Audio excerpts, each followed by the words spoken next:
is there anyone here who hasn't been in All for Lips? Jen, first time. Yeah. Welcome. I'm seeing you guys.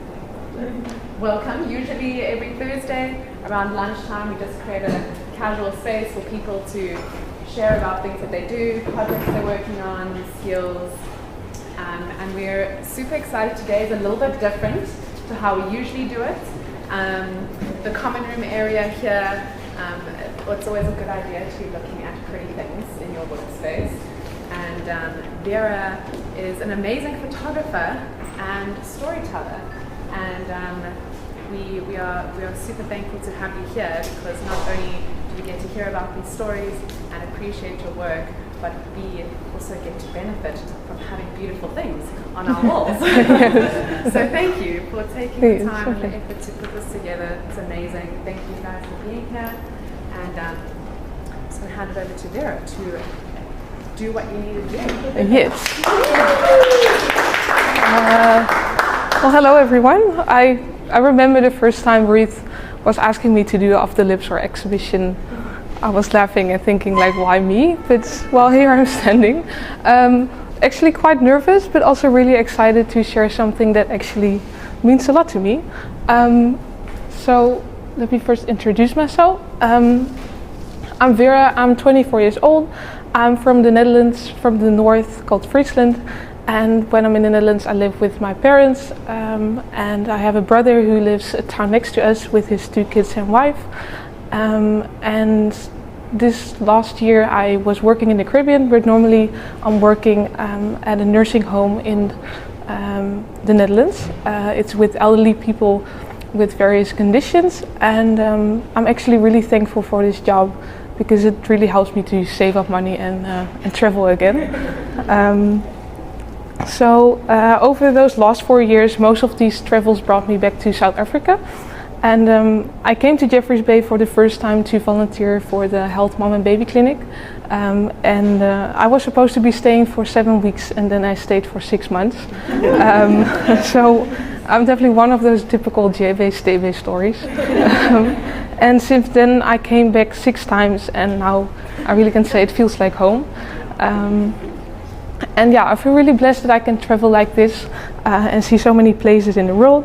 And I really believe if you ever get the opportunity to do a solo trip, like wherever you go to, it's one of the best gifts you can give to yourself, because you really get to know yourself in a different way, and discovering parts that you maybe have forgotten about, or finding things you didn't even know you enjoyed. And yeah, one of those passions that came from my journey is Stories of Allemaal. And before I talk about how Stories of Allemaal started, I saw this cool article about storytelling. It starts with, "Stories are also stupid powerful.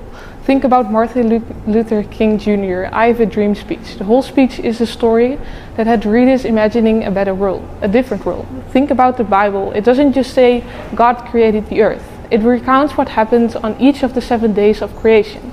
And at the core of the wildly successful brands and marketing campaigns, you guessed it, storytelling. Even in stuff like promotional emails or weekly newsletters, including stories is the best damn way to build a genuine connection and keep people interested." So yeah, I thought it was cool to share that. So yeah, the story behind the stories. It actually started like 2 years ago when I met a friend at a Christian service camp in Fig Bay, and he invited me to join, and him and 2 others from the States to Grenada to help fix up a boat and help the local community there. We were looking for a name to represent what we're doing, and a friend came up with the name Allemaal Movement. And at that time I already had a camera, and I liked the stories behind people. So that's when the idea came to mind, Stories of Allemaal. Oh, wait. You don't see anything. What? Well, it says the story behind the stories. Yes. Then the I came up with Stories of Allemaal, and that's basically when it all began. And the very first story was actually before I went to the Caribbean. It was about a local beekeeper in my hometown,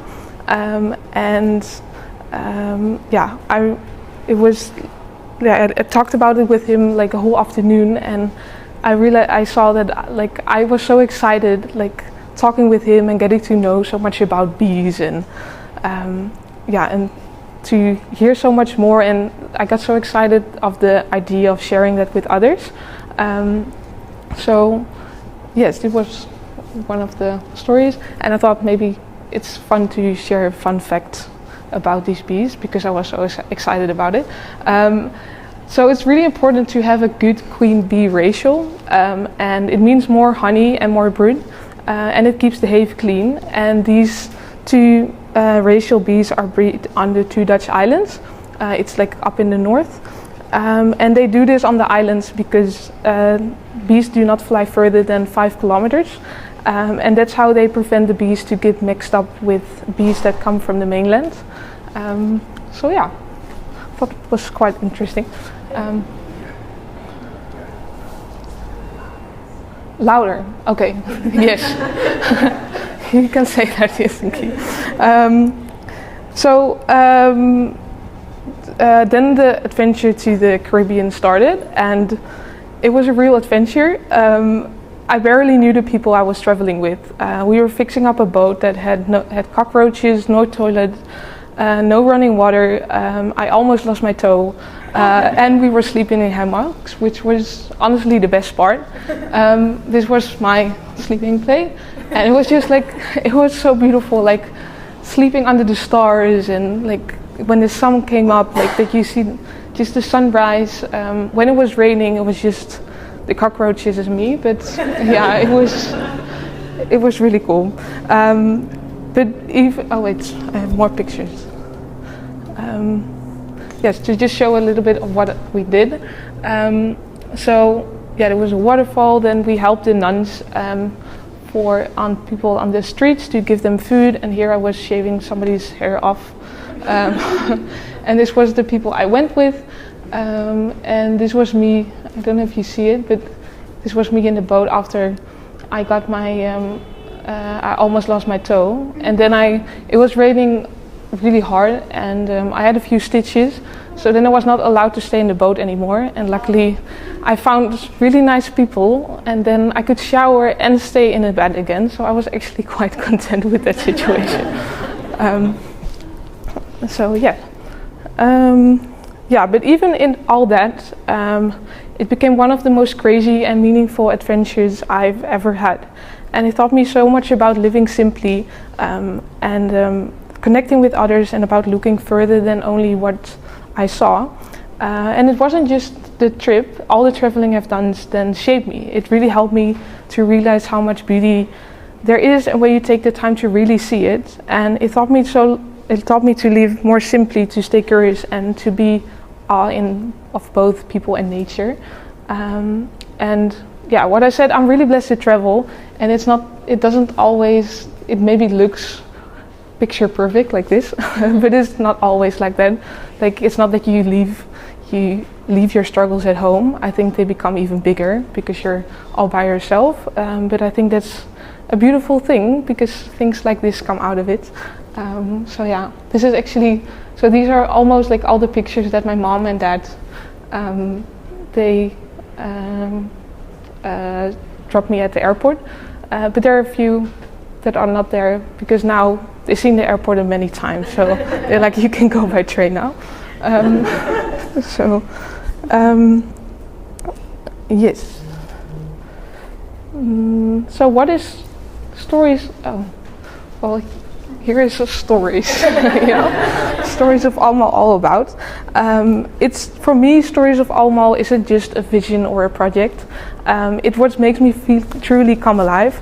And because there are so many people in this world, like even in this room, and every single person here has a story, and the way we react, the patterns we follow, the way we live, it all comes from somewhere. And we often try to meet expectations or fit into certain roles, but your story makes you you.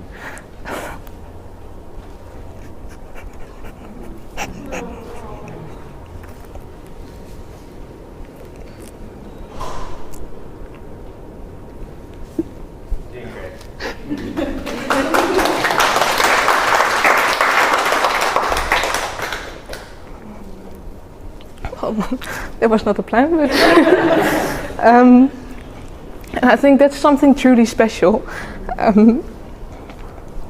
And I believe that if we live out our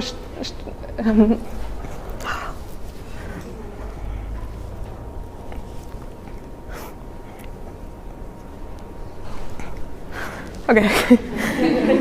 I believe that if we live out our stories fully and encourage others to do the same, we can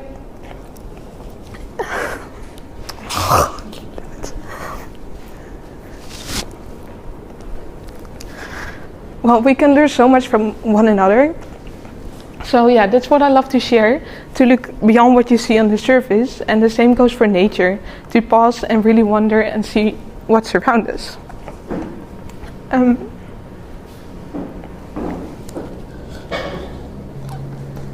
So it's like the places you go to see that little bird or flower, or even places that you go every day to look around you. I think if you like even just normal places you go to, like First Light or like the surf village, and you see like a cloud or a tree or a bird that you didn't see before, I think it really helps us to pause and to be present in the moment more. So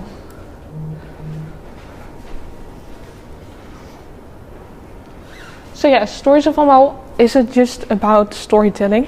It's about what's behind them, the meaning, the connection, the moment. It's about what those stories make you feel, what they help you see, and maybe even what you make you question.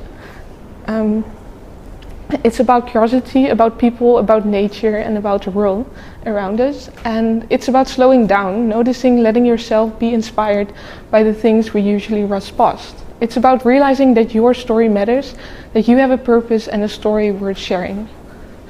When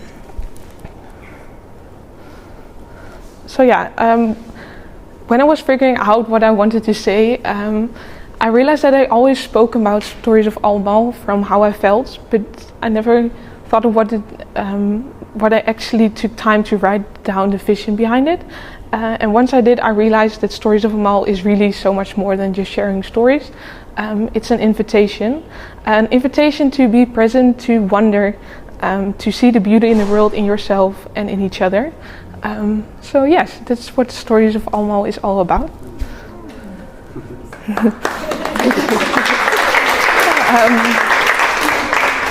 So then I thought it was maybe fun to share one of my favorite stories. I have a lot of them, but I'll share one. This was from the Crazy Caribbean Adventure. So it was in Grenada, and I ended up on this, the most beautiful place to stay at. It was just the palm trees. It was on a chocolate farm, and as a chocolate lover, it's like the best thing ever. And it was like papaya, star fruit, cacao, nutmeg. Here you see the nutmeg. And then I was walking to this waterfall. I really felt like I was living this dream. And I met a man who was collecting the nutmeg, and he offered me to drive to town, since he also had to get to fuel up his car. So he got the nutmeg, and then he went to this little place where they would weigh down the nutmeg. Then he got this handwritten note, then went to the bank, then got his money, and then he fueled up his car with that money. And then we were driving back, and I just never forget that moment of when we were driving, and we were talking about like his life and my life, and then he talked about like he never traveled, but he was so happy where he was. And then he talked about like his wife, and then he got divorced, and then he looked a bit sad and was like, "Are you happy at this place?" And then we were driving in like this old car, and the palm trees and the ocean next to us. And then he looked around, and then he had the biggest smile, and he was like, "Vera, I'm so happy." And I just never forget that moment. I had goosebumps when he said it. So I think it was definitely one of my favorite. I really like the one, I think it's this one, Robin. He is from Fitchhoek, and he built his own house, and I really like it because it's really diverse. Like, it's not that he just built a house by himself, but he built it with two guys from Zimbabwe. and to really see the two different cultures coming together and struggling with that, but also seeing the beauty out of it. It's I really like that one. So where can you see Stories of Almo? Stories of Almo, I just have an Instagram page, but I would love to have a website one day. But Stories of Almo, so this is the place where I work, and I think on this side you can see my boss Story. So he is also a great man, because that's why I can stand here as well. So in the nursing home they have a newspaper every season, and I'm sharing a part of Stories of Almo in that. And it's really cute, because every time I come back they ask me so many questions, and they want to see photos and everything. And I think if you become older, your world becomes so small, and I feel like I can make it a little bit bigger like this. So yes. So the exhibition will be here for a month, and most of the stories come from all over, from Costa Rica, Grenada, Curacao, South Africa, the Netherlands, Portugal, a lot of them. So and if I see it now, I'm like, wow, I took this one, and I'm like, I've been to all these places. So that's really special. And I also want to thank everyone here who came, and all my friends who who really support me. And I think I wouldn't be I wouldn't be standing here without them. And of course the green room, that I have the option to possibility to stand here. It's really special. Are there any questions?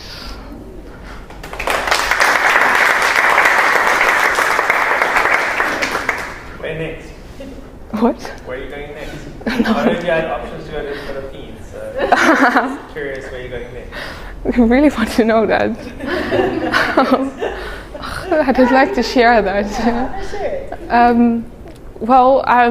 As I said, I work in the Caribbean for now, as an au pair and photographer. For the people I work for, that they have the baby, they have a bed and dining, so I do their photos. So I go back there, and then I go on a holiday with my parents in Greece, and then from then on I'll see. Yes. So how many times do you have to come back to Java before you realize? That's a good question. Well, I can realize it now, but it's just like I see myself living here, but I think if I have the option, if there comes something on my path that I can stay here, then it is the right time. And otherwise, still so many other beautiful things come on my path, so there's a reason for that, I think. Yes. If you had to choose a word that would connect all these stories together, what would it be?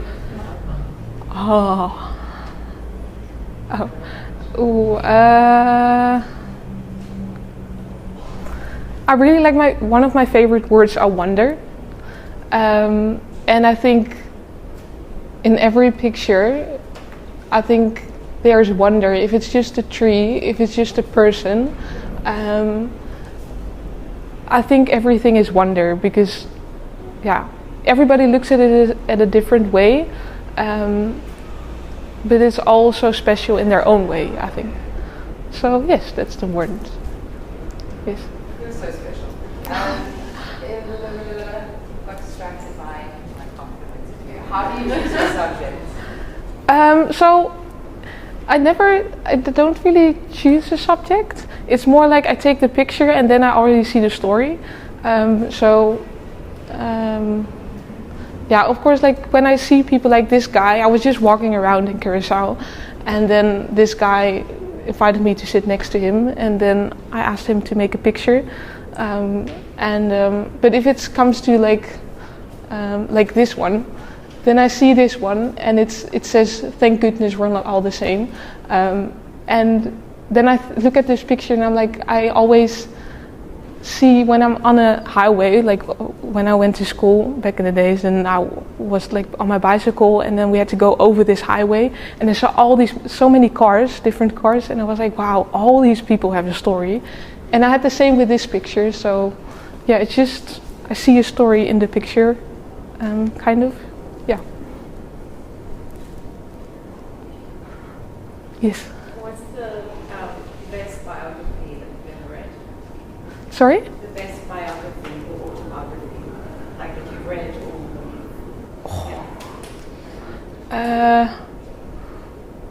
or seen or watched or. Well, what really inspires me, there are a lot of like people who inspire me, but one of like the big ones that I can think of now is definitely Yes Theory. It's not photography, but it's more like the way they film things, like it's more documentary, and I really that's really interesting for me, like all the stories behind things. Like you just click on that video, but there are so many things behind this whole story. So yeah, that's really one that inspires me. Yeah.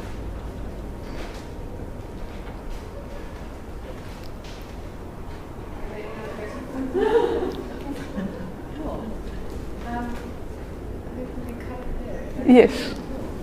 Thank you everybody to come. Vera is still around for a little bit. Yeah, a month. So like she did mention, the exhibit is going to be up for the month, if not longer, a little maybe. And the work is on sale. If you do see something or you know someone that would appreciate something in particular, they are on sale. So yes, thank you Vera so much for taking the time. Yes. Really appreciate it. It's awesome. Yes, thank you so much.